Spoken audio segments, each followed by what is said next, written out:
and welcome back to another episode of Caribbean Spice and Southern Charm. We are your hosts, Tony, Gigi, and Dee Dee. And we're so excited to talk to you today. So our topic for today, we're going to be talking about friendship boundaries. So hopefully we'll have a very interesting conversation. So I guess, what is a non-negotiable for you all when it comes to friendship? What? I don't understand. What? You're like looking at me so funny. No, because I just immediately had a thought because I was like, man. I think for me it's not being supportive. When you have things going on in your life, you know, just having somebody who you can call and talk to, but also we all have things that we're trying to achieve, things that we're, you know, goals that we're trying to reach. You just want that person in your corner. You want to feel like they're there for you. Mm-hmm. And especially when you are bending over backwards to be there mm-hmm. for them, you want to feel like that's being reciprocated. So that's a big deal to me. Okay. Yeah. What about you guys? For me, and it's understanding, making sure that I feel understood by my friends.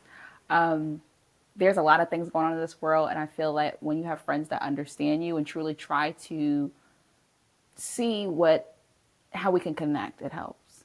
Okay. I think I resonate a little bit more with yours, Didi. I think for me, it's giving more and not receiving it. And it's not that I do it to receive it, but you also don't want to feel like you're the one that's always giving. Mm-hmm. And I've had some recent friendships as well, like that are like that. Like I feel like over the years I've just done so much, and like I've always been there for them, and then it's like they don't reach out or they don't, like, you know. And then some people always say like, well, you don't tell us. I'm like, well, I shouldn't have to come crying. Just check on me. Just ask me how I'm doing. Like, you know? Or like if I have a major life change, just reach out and say, well, how's life?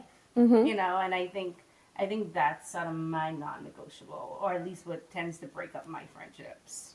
So, yeah. Mm-hmm. Absolutely. Oh, I'm the moderator? Mm-hmm. I thought we already established this. We did. Okay. Just, you know, that reciprocation. But I also, have you all, like, met, I think it's also harder as you get older to meet friends and, like, establish genuine friendships, or do you think it's easier, maybe? I don't know. I guess it depends. I don't know if there's always been what I feel like is the myth that as you get older, you can't make friends. And mm-hmm. I think we are an example of how that's not necessarily true. Mm-hmm. You have to be open to it and understand that as you get older, you are very much set in your ways. They're very much set in their ways. So I think you have to give people a lot more grace than you may have when you were younger, when you're still growing and being flexible. Mm-hmm. But once people have families and kids and lots of responsibilities, you have to be more, you have to give people more grace and be more accepting of the things that may cause friction normally. Yeah. But you definitely can establish deep and meaningful connections with people as you get older. For me, it's about people's level of intention. I try to be intentional with my friendships, especially since I'm not really active on social media. I try to purposely pick up the phone, text, and also, like, if a friend tells me that something important is going on in their life, I make sure that I reach out on it. So, yeah. I guess it depends. I think maybe, I don't know, maybe it's not that it's harder to make friends. It's just you're not making that same volume of friend because it's not the quantity, right? So I think maybe when you're younger, it's like, oh, you want to be friends with everybody in your class or everybody in your set or cohort.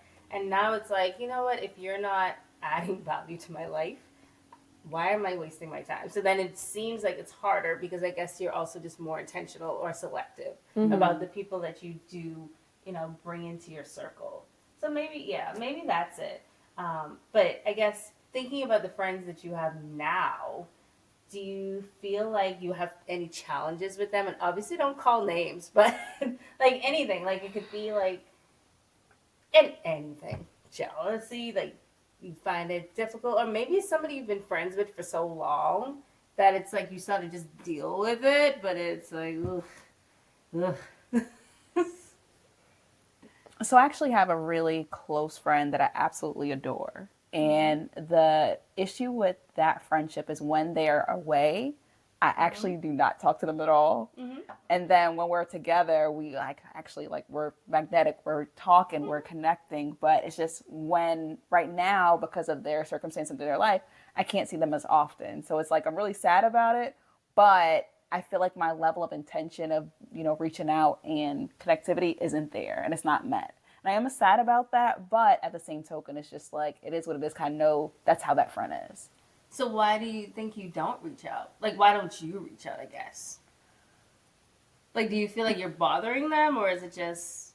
No, because they have something going on. They have a relatively new relationship. Okay. So I want to be mindful of that. And I don't want to Gotcha. ever be like Gotcha. a burden or reach out constantly when I know that that's important to them right now. So that's a part of being a good friend, is just making sure that you aren't constantly reaching out if it's not met. Okay, so I am devil's advocate all the time. So question. Because I feel like, let's say I was that friend for you. I also don't want you to be sad or you to feel like I'm not your friend. So, but because I mean, I feel like you have to have a friendship where you can have that discussion, right? And you can have that difficult discussion and say, I miss you, friend, but, I don't want to be a hindrance or a burden. Have you had that conversation at all? So in passing, the reason why is because we kind of like that person's not active on the phone at all. Like, Okay. and that's Just in something that I general. really love about them. So when we are together, we are Together. 100% we're together. We're not distracted by our phones. We're not distracted by TV. We're just like really locked in. So that's the thing that I really like about them, but I also don't like it at the same time. Feel it. Yeah, fair. But yeah, I think I would have a conversation. Because she may not realize it. I assume it's a female, but she may not realize it, and she may be more intentional about using the phone if she knows that's the case, right? And again, it doesn't have like I have a friend that a really really good friend, and we don't talk at all. I mean, I miss her, but it's not that I can't talk to her. We just don't. That's just never been our friendship. But like you said, when we're together, when we see each other, it's like we haven't been apart. But I feel like I would be comfortable saying, hey, I miss you. Yeah. And I do send texts time to time saying I miss you, and then they always respond. So it's not like I'm, Yeah. not saying anything at all, Fair. but it's not as often as I would You like. would like it to be. Fair. Like once a month. I feel like that's not bad. Okay. Well, I mean, and I guess that's not a bad. It is a challenge, definitely a challenge, but it's not like a toxic challenge, right? So yeah. And if I ever need anything, I know I can always pick up the phone and say, hey, I need to talk to you. And then they'll answer the phone. Okay. Yeah. I think, what comes to mind when I think about challenges is I don't like when I am discussing like a problem or I come to a friend with a problem and then they tell me a problem. Does that make sense? Right. Yes. I'm like, Right. wait, can we deal with my problem first? Yes. I mean, like, I want to listen to your problem. Or like, it's like, or it'll be like, I'm trying to think of a good example that doesn't like totally give away the person. But it's like, it'd be like, I'll just use generic. I had a really, really tough week. And instead of saying, well, what happened? Or, blah, blah, blah, it's like, oh, I had a tough week too. Yes. And then like they start talking. I'm like, wait, hi.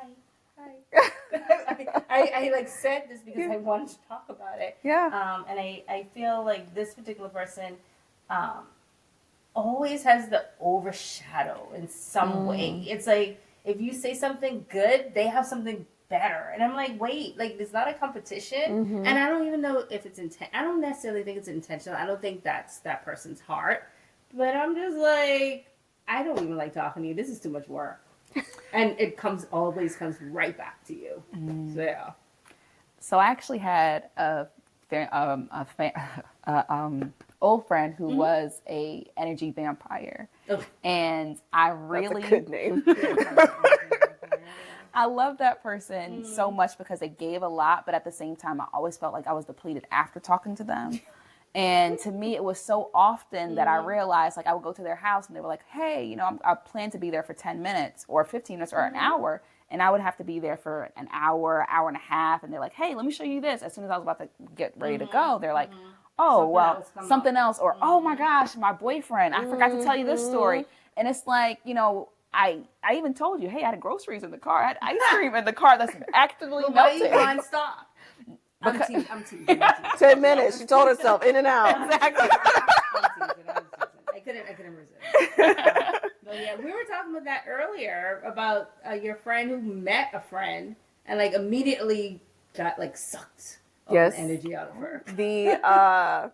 This person was telling me a story that they had met someone, and they thought this was going to be a new friendship for them, and the person like immediately trauma dumped on them, and it was a lot really fast. And so she was like, whoa, whoa, whoa, whoa, whoa. So yeah, I think that that flows into another thought that I was having, that when you are talking to someone similar to this person, that they never have anything good to say.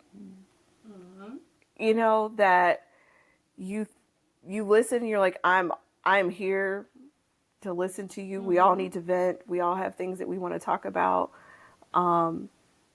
But here, I'm gonna give you a sticky note and pass you my therapist number, because it's not me. I want to be there for you. I want to be supportive of you. I want you to feel like you can talk to me about things. But when I talk to you, and all 5 times I talk to you, you don't have a single good thing to say, I think that you need some help I can't provide as just a friend. No, I listen. And I agree.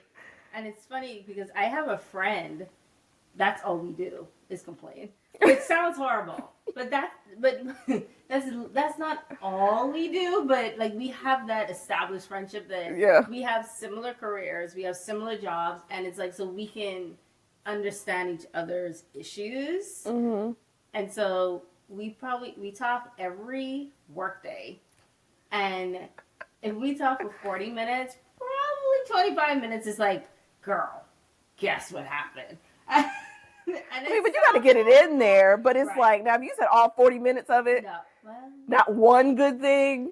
Every time I talk to you, there's not one good thing. No, not every time. But that's what I mean. Like, but the majority of it. To the point where you're thinking to yourself, man, please tell me something good. Did anything good happen to you? We're both doing it, so it's a little different because we're both like, it's not like I'm not just relying on her to listen to me. Mm-hmm. Like, we're going back and forth because it's like, essentially, we're trying to one up each other on who has the worst coworkers at this point.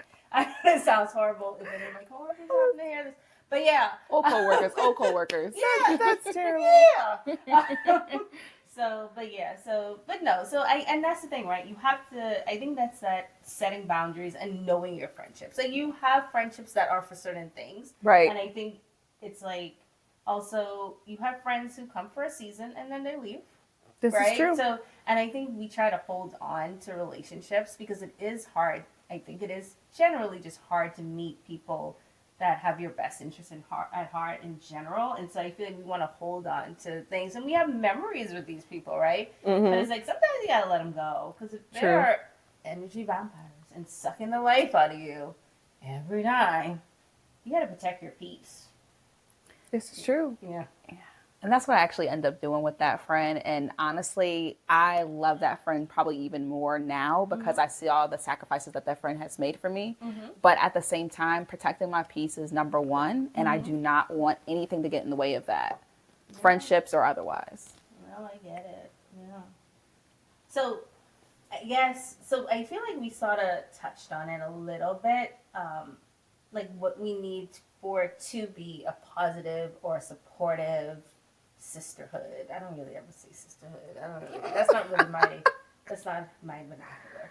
But what do you think is important that I think we talked about, like setting boundaries? Or I don't know that it's so much that you're setting boundaries, because that also sounds like I don't want to meet somebody and have to like set a boundary. Mm-hmm. But I think it's respecting and I do well with people that take cues that aren't necessarily verbal. Mm-hmm. So like if I tell you something and then you come back with something better and I shut down and you can't tell that might have, like, we might struggle. And I think that's sort of like, yeah. So for me, being able to communicate with someone is important. Yeah. setting those boundaries. For me, it's quality time. That's really important for me in this stage of my life. If somebody does not show me quality time, then I don't have time for you. That's it. Is that why you talk to me so much? I couldn't resist. I can't. But yeah. Well, and it's true because every time I talk to these two ladies, we're supposed to talk for 30 minutes and then it becomes an hour and a half. So that is true. So obviously we enjoy each other's company enough. But yeah, what about you, Dee? I think that I agree with being able to pick up on cues because, like, for example, if you're you have a friend that never texts you past 9 o'clock, clearly that's not necessarily a boundary, but that's clearly something they are trying to make known without saying. Like, I don't like late night text messages, that kind of thing. And so I have those situations sometimes where you have a single friend and they are night owls and they want to text you all hours of the day and night. And what would they not texting to say? Exactly. Nothing that you need to say at 2 a.m. I'm single, but I'm too old to be single. Exactly. Yeah. And so sometimes I think to myself, why I don't necessarily want to set a boundary, but at the same time, I set my phone to go and do not disturb because some people just don't understand. Don't text me at 2 o'clock in the morning. Because then before my husband's rolling over like, who is that? Well, either way, it's disturbing. Yes. Right? Because you might be asleep, and even if you ain't asleep, that means you're doing something else and you don't want to be disturbed. Exactly. No. Huh. That's interesting. Yeah. What do you feel? How do you feel about like work friends? Do you think is that so? Actually, funny enough, I was talking to my boss's boss today about work culture and getting away from that terminology of work family. I'm like, y'all ain't my family. Like, I mean, I like y'all, but you know what I mean? And because I feel like, and I don't know, we were also talking about whether it's like more of a Southern thing, because I feel like when you use words or terms like work family, it stops you from being authentic because you feel like you can't even have hard conversations because when you're with your family, you let things slide, you do this and that, and it's like, well, I don't want to tell you that what you put forward was BS because you my brother kind of thing, right? So it's like we're not a work family. We can get along, but I feel like family in first that we have to like always be together or like want to spend time together. And it's like, ooh. So yeah, what do you think about? So we're not going to use family. What do you think about work friends? I don't care for that either. And I think it's just because I'm very particular about the usage of the word friend. Fair. To me, everybody defines friendship differently, of course. But to me, if I've never been to your house, you've never been to my house, if I'm having an engagement at, whether it's something important that is happening in my life and you are not invited, or I'm not invited, vice versa, you are not my friend. And but what if they want you to go to their stuff like that? What if your work friends are inviting you to those things? That also depends, because just because you want me to be your friend doesn't mean I want to be your friend. Well, that's what I'm saying. Because I feel like you get invited to these We can things. be colleagues. We can be very friendly colleagues, but we do not have, that doesn't make us friends. No, I agree. I don't know. So for me, I work in the virtual world. So a lot of my interactions are only through the computer, and I do have a work bestie. And my work bestie and I are really close. And prior to this work bestie in the digital world, I'm very reserved. Like in real life and, person. They don't know that. Yeah, they do. Y'all know. She's reserved. But my work bestie and I really truly feel like we're really good friends. The reason why is because we're able to be vulnerable with each other. And we tell each other things that we wouldn't necessarily tell everyone. And it's reciprocated between each other.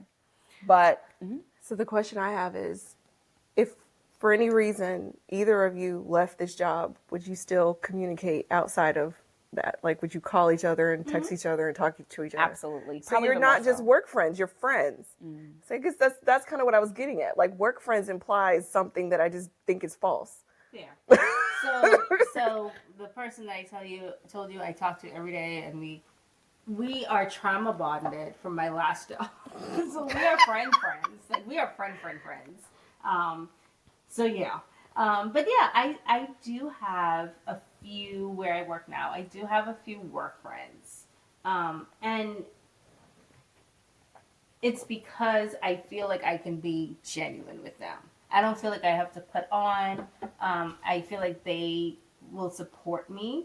Um, I wouldn't say we're on the level of my other friend, because we haven't had that trauma bond, I guess. But I do have some friends that, like, I'll call them on a Friday, or if something was happening, they came to my house after I purchased, and I, like, had, like, a little house warming. I invited them over. So, yeah, I mean, I do consider them friends.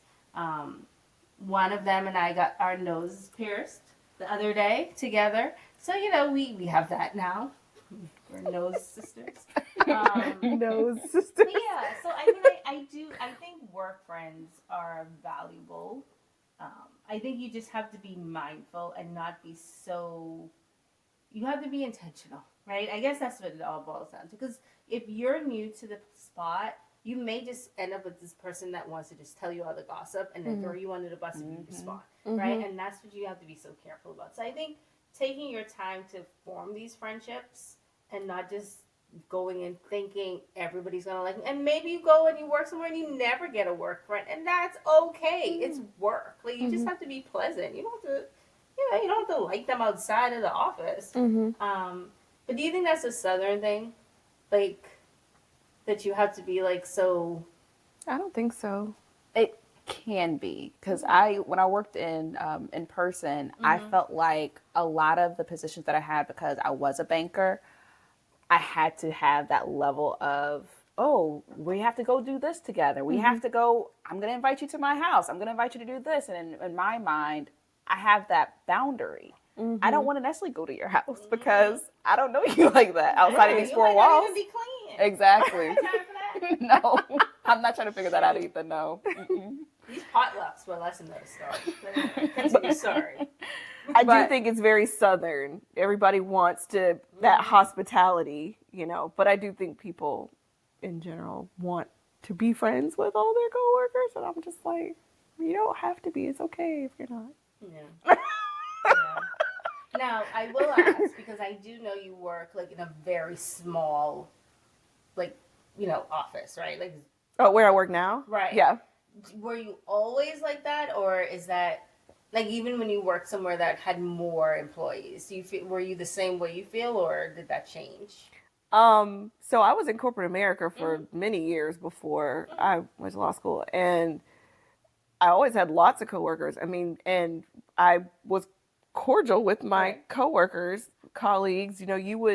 There might be that one colleague you always like to sit next to in the meetings, and the ones that you get in trouble with because you're laughing when you're not supposed to be, but That was your work friend? no, they weren't.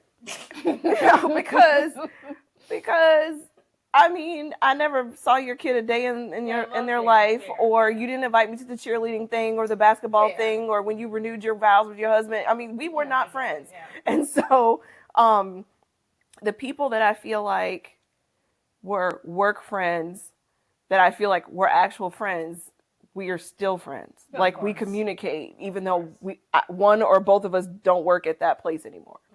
So, yeah. For me, with having like a work bestie, I always am very cognizant of how they talk about their other friends and how they talk about their other coworkers. Because my thing is, if you're bringing news to me and gossiping, then I know that you're going to do the same thing to me, even when a friendship ends. So I always have that level of awareness within those interactions as well. Yeah. I'm just thinking, like, but no, I get it. Oh, I didn't tell y'all. So I'm taking a break from wearing PJs today. I have on a shirt from the Bahamas because Monday, I have no clue what today is. Monday was 242 day, so the area code in the Bahamas is 242. And so Monday was February 24th. I know it's not quite 242. Don't judge us. But it was 242 day, and I didn't get to celebrate because I was here. And these are not our colors, but it's a shirt from the Bahamas and has all the islands on it and has some names of some of those islands. So that was just my little break from what we're talking about because I forgot to say it at the beginning, and I just looked at y'all and I was like, oh, they're matching. And I'm not. So yeah. Okay. So I guess what was I gonna ask? I was gonna ask about like our friendship, right? Do you feel like you can be open and honest with me? Yeah. You think so? Mm-hmm. Okay. What about you? I feel like I'm still new to the trio, so I feel like I can be open and honest about certain things, Okay. and then certain other things I feel like would be. I don't want to be that trauma dump early in the friendship don't like the think other that. person. No, yeah. no. So we have a level of rapport together. Like Yeah. you are my friend. okay, Yeah. you've been to my house. Yeah, exactly. You coming again? Well, okay. Well, and I get that. I get that. I would say that at least if I guess if I was like thinking that way, I would say don't go through something and don't feel like you can come to us with it, right? I ain't gonna lie. I don't want to hear about complaints 24 hours a day. I mean, let's be honest. None of us do, right? But don't ever feel like you can't, like, talk to us about it. Like, if you want to talk, we can talk. I ain't got nothing to do. Yeah, like, no. Like, don't ever feel that. Because, I mean, I also feel like, so for me, I am new to Charleston. Well, I've been here, 1 year and 9 months. I'm new-ish to Charleston, so I'm the most recent arrival. But I feel like I am forming my friendships. So, yeah, like I'm open to meeting new people and like forming these bonds. And I want them to be genuine. And even though I am somewhat actively trying to escape, I expect us to continue to be friends. So I want you to feel comfortable with me because I'm going to call you. And I say that to say, we also all live close to each other. So if you need something, please call. Exactly. Don't be like me. Like I'm the person, like I'll be out here bleeding out and I'll be like, oh, I don't want to bother her. She might be busy. So don't be that person. Okay. Don't be that person. I have had that happen. Like I wasn't bleeding out. I was like, what? Exactly. I know, this is a tangent. So years ago, I had a fever, and I knew I had a fever. And I was living in North Carolina at the time, and I just was like, oh, I'll be okay. So I was drinking, I couldn't eat. I would just drink tropical smoothies.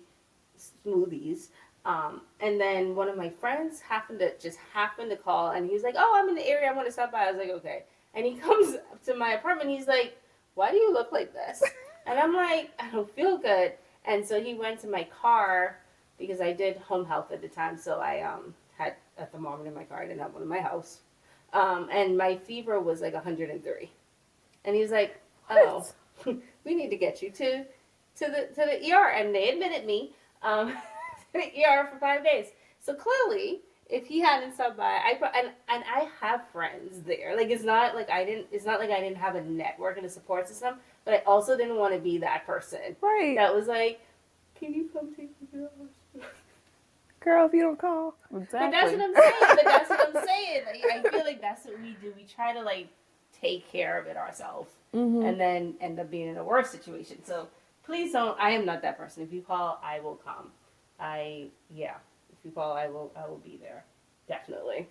And that's also, I'm that person too, but that's why I always try to protect my friendships because I am that person with certain people that I value. But I have to have that level of reciprocity with them because I don't want to overextend myself. Fair. And I will say for the listeners, so I have had a lot of job interviews recently, and I don't know why, but I think Gigi sent me a text that was like, good luck or something. I I don't remember. And I happened at the time, it was a virtual interview, and I happened at the time to, I think, trying on clothes. Yeah, I was like trying on outfits or whatever for this interview. And I was like, oh, well, how does this look? How does this look? And what did you do? You're like, oh, well, you should wear this and this. You're like, oh, I have an outfit. I'm ironing it now. I can be there. And she's like, I'm ironing right now. So and I'm cute. like, oh, that's so sweet. I mean, don't do that, but, but I appreciated that. And I was like, oh, well, now I know I'll go and iron clothes for her too. And again, it's not that I need that, but it's just nice sometimes to know that somebody sort of thinks about those things too. But I did think that was funny when you said that. I was like, this girl just said she is ironing an outfit for me to wear for this virtual interview. And I hate ironing too. But I just wanted you to get the job. Right. I did get the job, by the way. But it was so funny. It was so funny. But yeah. So anyway, I mean, I think, sisterhood and friendships are super important. And I think we should be open to them. Ooh. Something pop in your head? Yeah, something popped in my head. So this may be controversial. Okay. So I have lived, you might know this. I have lived in 21 cities. Mm-hmm. Charleston is 21 for me, right? And so I think I'm good at making friends. I think I'm good at assimilating to different environments and finding like my mini tribe. Not always a big tribe, it's just maybe one person. But I think I'm pretty good at that. But I wonder, and I know you all haven't moved around quite as much as I have, but I have found that sometimes when I do move, it's easier for me to make friends with people that are non-melanated. I find that, typically speaking, as a whole, they tend to be more welcoming, and I don't have to like prove myself or look a certain way or dress a certain way. It's like, oh, you're new in town, come hang out with me and my friends. And I've experienced that quite a bit. What do you, I mean, I don't know if you all have had to be in that type of situation, but I've found to be a little bit more welcoming as a whole and not so cliquish.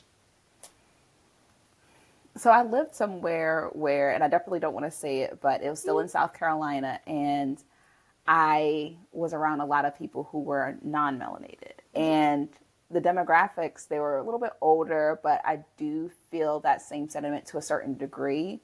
But in the same token, I'll be remiss if I say, oh, well, I haven't experienced that here because I wasn't mindful at that time to try to make those connections. So that's the only thing for me that at that time, I wasn't mindful.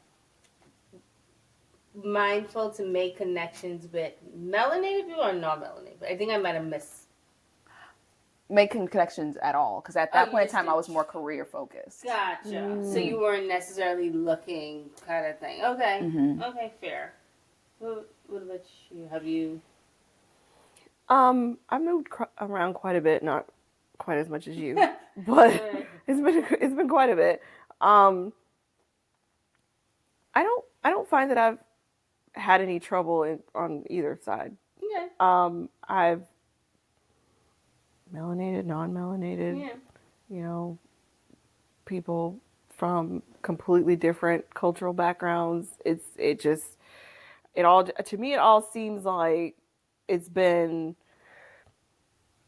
intention based, regardless of whether we met through work or we met through a hiking group or we met through, one of the multitude of groups where I've been trying to learn Spanish, like just whatever it is, it just always seems, if I'm able to find at least one person in the room that I can click with, and then, and then you just go from there, like the intention behind it, like you continue reaching out and continue doing things.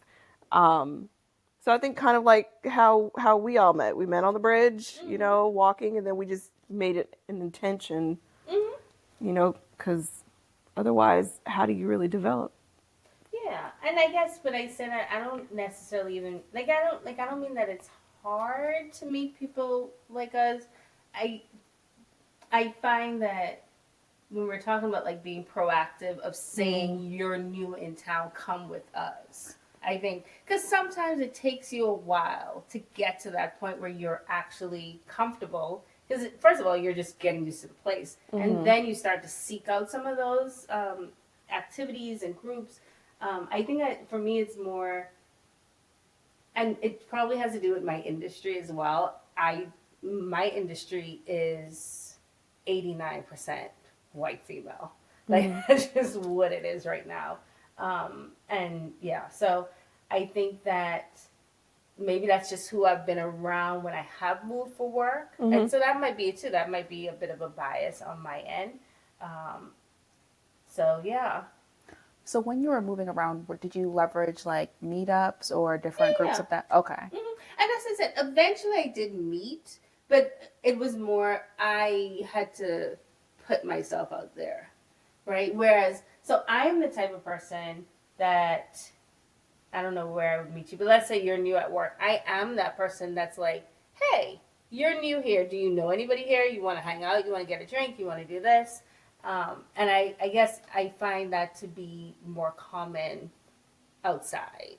Like, I think, yes, once you get into the group and then you start to talk, then you meet, which isn't necessarily a bad thing. I think I have amassed a large group of friends that aren't melanated just because of that. So, like, a lot of times, like, people will be like, well, do you have any black friends? I'm like, I do. I promise that I do.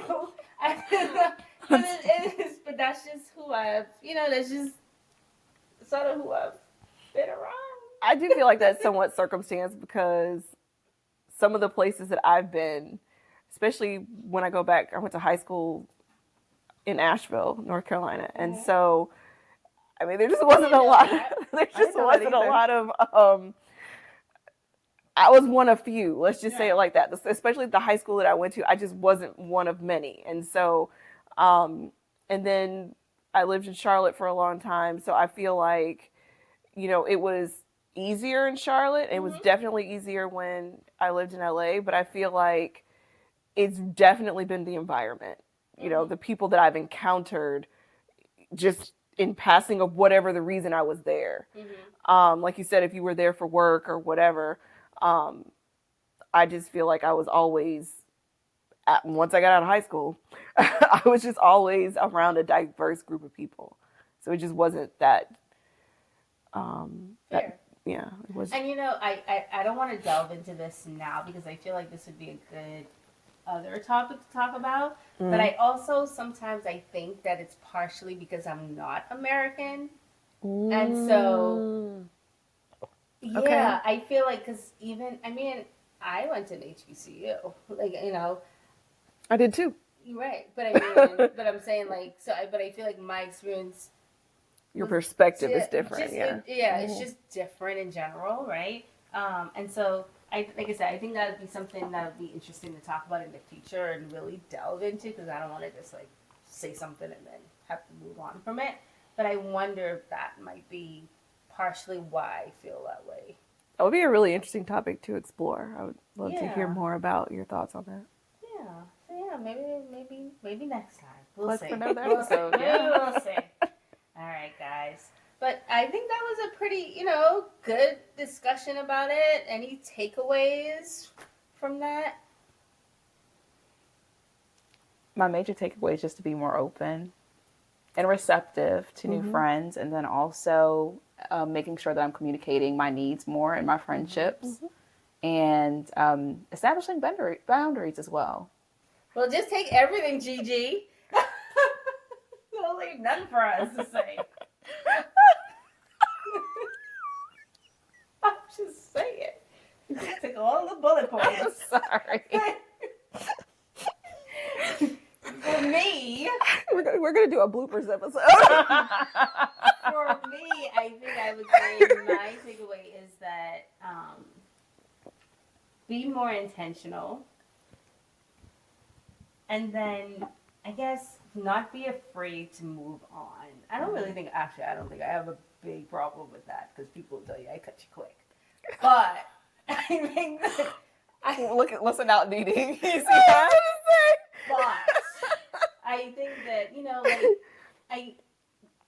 I want, just being more, I think communicating more, Mm-hmm. and not just cutting somebody, but maybe letting them know why I'm pulling away, because I think they deserve that as well, because maybe they really don't realize that that I think they're harming our friendship or me in a certain way. So maybe being more communicative about that type of stuff. Anything left? No, I think you two said it all. Okay. Yeah. So I wanted to take a second. We wanted to try to incorporate different segments into this and just do little highlights every so often. So today we want to talk a little bit just quickly at the end here about protecting your peace, right, in this current climate and with everything that's going on. And it's understanding that your mental health doesn't mean that you're trying to escape, right? You're trying to be healthy and be able to thrive within this world. So really being intentional about, cutting those toxic situations and not watching the news all day, every day, or staying off social media, right? So maybe not every time an alert comes, you're looking at it. And maybe planning ahead and being, like I said, being intentional. That seems to be the word for the day, right? Being intentional about it. And taking time for yourself, focusing on the things that make you happy, right? So maybe even if it's every time you see something that's somewhat negative or somewhat triggering, you find something that you can not replace it with, but you find something to do positive. So reading a book, listening to some music, right? Just turning off everything and resetting, calling a friend, right? Or going out for a walk, taking the dog for a walk, and just being mindful. There's so much coming at us right now, and I think we really need to prioritize self-care and not get caught up in all the madness that is. So yeah. I want to add to that. Mm-hmm. So doing things that make you find joy. Mm-hmm. So even think about things that you were passionate about as a kid, dancing, mm-hmm. Coloring actually is a way that you can promote mm-hmm. good endorphins and ways to release and even also journaling as well. Mm-hmm. It's a great way to reset and find your peace. Definitely. Utilizing the tools that you have to do that also, like for example, something simple. iPhones have the feature where you can set the focus where you won't get any notifications. Like mm-hmm. mine, my bedtime is set for a certain time so that at that point I won't get any more notifications, no more alerts, no more anything. It will even turn off all of the little red bubbles with mm-hmm. the notification number mm-hmm. so that you don't even see that you have X number of notifications anymore.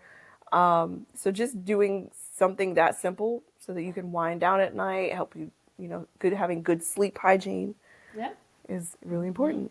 So, So on March 10th, it's Harriet Tubman's birthday, and we actually will be celebrating Black Women's Day off. So it's going to be a mental health day. It's going to be a day that I'm planning to reset, recalibrate. Call out of work. Don't tell my manager. But it's a day that it's going to be resetting and recalibrating and making sure that you do something that brings you peace. Excellent. All right, guys. So stay spicy. Stay soulful. And stay rooted. Until next time. Bye.